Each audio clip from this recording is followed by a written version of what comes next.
Let's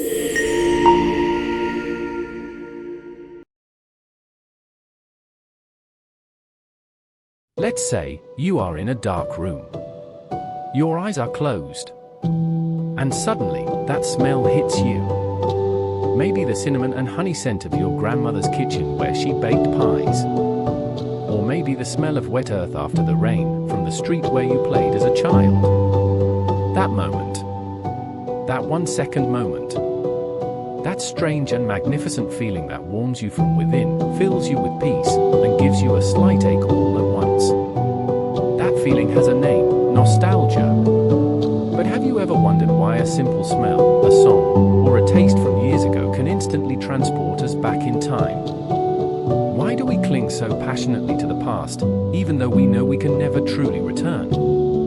Is this just a simple case of the good old days? Or is it a much more complex, much darker, and utterly fascinating instinct hardwired into the depths of our brain, crucial for our survival? In this video, we will decode what truly happens inside you every time you feel that pang. I will tell you a story that will make you never feel nostalgia the same way again.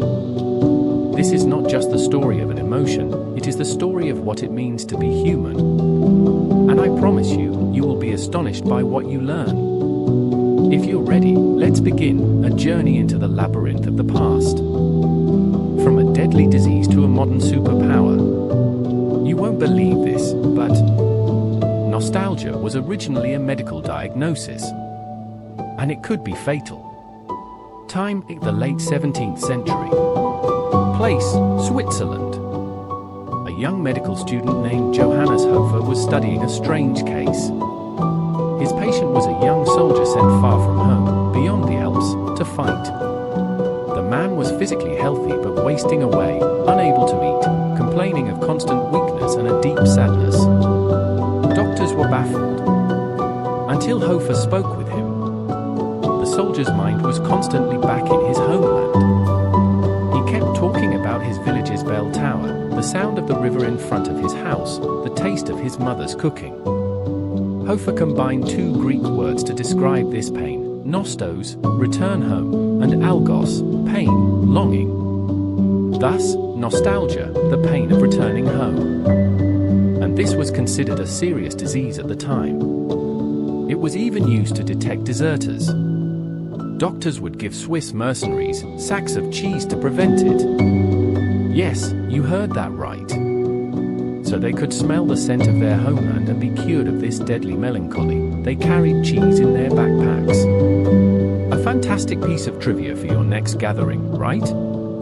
Hey guys, I'm feeling a bit nostalgic today. Can you pass the Swiss cheese? Now you know the historical reason behind it. So, how did this deadly disease transform into the pleasant feeling we all actively seek today? The answer lies deep within our brains. The brain's time machine, the mysterious dance of the hippocampus and amygdala. Now, I want you to close your eyes. Think of your elementary school playground. The games of tag, the running around. Do you know what's happening in your brain at that very moment? Nostalgia isn't a simple event in one part of the brain. It's like a symphony conducted by a master. Our main players. The hippocampus, the librarian of your memories. It stores events, places, and people from your past. When you want to remember that schoolyard, the hippocampus goes to the archives and retrieves the relevant files. The amygdala, the command center of your emotions. It tags memories associated with strong, intense emotions. It slaps emotional labels onto the memory brought by the hippocampus. Ah yes, this was a very happy moment, or oh my god, this was so embarrassing. The prefrontal cortex, the director of this story. It takes the incoming memory and emotion and interprets it in the light of the present. It makes connections. Yes, I was so happy that day because. This incredible harmony between these three is what creates nostalgia. Your brain presents the past to you, painted in softer, more beautiful strokes than it actually was. This is called positive memory reconsolidation. In other words, your brain erases the negative details of the past and highlights the positive ones to protect and motivate you. But why? Why does our brain lie to us? The answer is profound. A psychological lifeline, the existential duty of nostalgia. Pay close attention here. You may never have thought about nostalgia like this before. Nostalgia is a psychological life raft. When you feel lost, alone, or meaningless, your brain resorts to this mechanism to save you. Research shows that nostalgia strengthens belonging. It triggers the feeling that I am not alone, I was loved, I belong somewhere, by reminding you of strong social bonds from your past. This is vital for humans as social creatures. Adds meaning to life, it gives you a story. It makes you say, this is who I am, I went through these paths, I met these people, giving you the sense that your life is not a random series of events but a meaningful journey. Boosts self-esteem, it sends the message, I am actually capable, strong, I can be happy, by reminding you of past successes and happy moments, feeding your present self-confidence. So, listening to an old song and feeling that flutter in your heart isn't just an oh, those were the days of moment. It's your brain's way of talking to you, healing you, and tying you to life. But is this feeling universal? Is it experienced the same way in every culture? The answer is no. And this is perhaps the most interesting part. Incredible nostalgia rituals from around the world. Nostalgia is universal, but its expressions vary incredibly from culture to culture. Here are some astonishing examples from around the world that will surprise you. Japan and mono no aware, the Japanese understanding of nostalgia is more philosophical and sorrowful than ours. Mono no aware is a feeling of sadness and beauty arising from the awareness of impermanence, that everything has an end. It's the emotion felt while watching cherry blossoms, sakura, bloom with magnificent beauty for a short time and then fall immediately. For them, nostalgia is not just longing for a beautiful memory, but accepting that the moment was inherently transient and precious. With this perspective, Japan is perhaps one of the cultures that understands nostalgia most deeply. Wales and Hiraeth, this word, which has no exact equivalent in English, is a type of nostalgia ingrained in the Welsh soul. It is not just a longing for a home or the past. It is a deep, melancholic longing for a place, a time, or a feeling that can never fully return. Hiraeth is the pain of a lost paradise, an unreachable homeland. It's a heart-wrenching emotion you can find in the verses of a Welsh poet.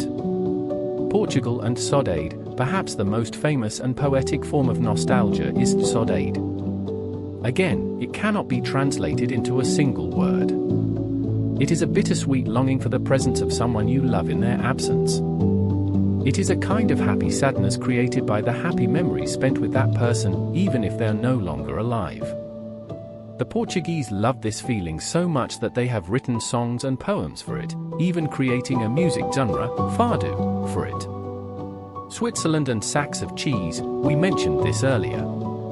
Perhaps the most interesting nostalgia practice in history. A great example of the power of smell. As you can see, every culture has interpreted this instinct differently and given it different names. What about the future? How is nostalgia taking shape in the digital age? The nostalgia factory of the digital age, are algorithms stealing our past? Now, I'm going to ask you a critical question. Do you often see your memories of on this day, X years ago post in your social media feed? This is the digital age's way of producing nostalgia. And it's incredibly powerful. Platforms trigger your most intimate emotion, longing for the past, by showing you your own content. This is one of the strongest psychological weapons used to keep you hooked on the platform. Is this good or bad? It's a double-edged sword. On the positive side, it can help you reconnect with lost friends and forgotten memories. But the dangerous side. It is different from real nostalgia. In real nostalgia, your brain rewrites the memory positively to protect you. In digital nostalgia, the algorithm serves you that memory raw, unfiltered, and unedited. It can make you relive all the negative emotions associated with that memory, the anxiety, the sadness you felt that day. We can call this digital melancholy or algorithmic nostalgia.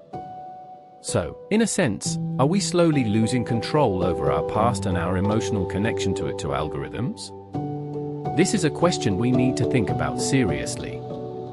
So, dear viewer, that feeling that warms us, sometimes saddens us, is actually our most human side. Powerful enough to kill a Swiss soldier, deep enough to drive a Welshman to write poetry, elegant enough to guide a Japanese person to grieve under cherry blossoms. Nostalgia is not a weakness, it is a superpower. It is an internal compass that reminds us who we are, where we come from, and gives us the strength to endure in difficult times. The next time you smile looking at an old photo or feel a shiver when a song plays, stop and think. Your brain is giving you a message. Look, it says, you are strong. You are loved. You are part of a story. And that story is still going on. I'd be very happy if you write in the comments what makes you the most nostalgic. Thank you for watching. See you in the next mystery. Take care of yourselves.